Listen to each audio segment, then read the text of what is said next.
or the Dogman of Michigan, is, as the name would imply, a half-man and half-dog-like creature, which has mainly been reported throughout the U.S. state of Michigan, and has been part of the state's folklore since. The creature's appearance very much resembles that of classic werewolves, a 6 to 7 foot tall massive creature with the body and arms of a man and the legs and head of a wolf. Depending on the account, Dogman walks on fours or upright like a human.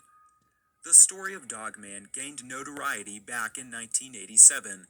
In Michigan, a local radio personality named Steve Cook performed a song with lyrics discussing various stories of encounters with the creature throughout the decade, starting in the 1880s and going up to the 1970s.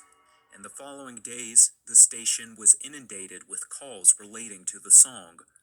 What might have seemed like a fun, spooky song to some listeners had been taken much more seriously by others. People were not only requesting more information on the song, but were also relaying their own encounters with similar creatures. Decades later, the story of Dogman took on a greater life by being spread all over the internet. In 2007, a video surfaced which many people believed to be evidence of the creature. This video, which had reportedly been given to Stephen Cook, the man behind the song, looked as though it were shot in the 1970s and featured a four-legged creature which runs toward the cameraman. However, for many, the legend of Dogman would end in 2010, when Steve Cook would claim that the whole thing was a hoax.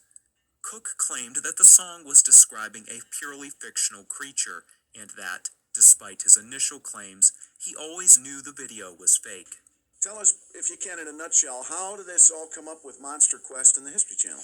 Well, really, the whole story of that film, which they exposed last night as being a hoax, was, I think, the impetus that brought them here to start with. Mm-hmm. That has really been a big internet phenomenon for about 2 or 3 years now, and lots of people have seen it. Everybody's debated over what it is, all that kind of stuff. And of course, I knew all along what it was, and I knew the guy that produced it.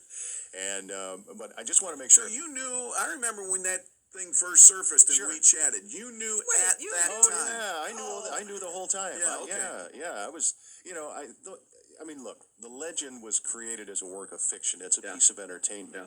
This is another piece of fictional entertainment I that understand went along with it. So I understand that. I wasn't trying to. I wasn't trying to embarrass anybody. And anybody who would think that it was terrible that it was a hoax is crazy. Oh, you should see my hate mail this morning. Really? No oh way, yeah. seriously? Oh, seriously. Yeah. We saw some So mail there's online, some blogs. If this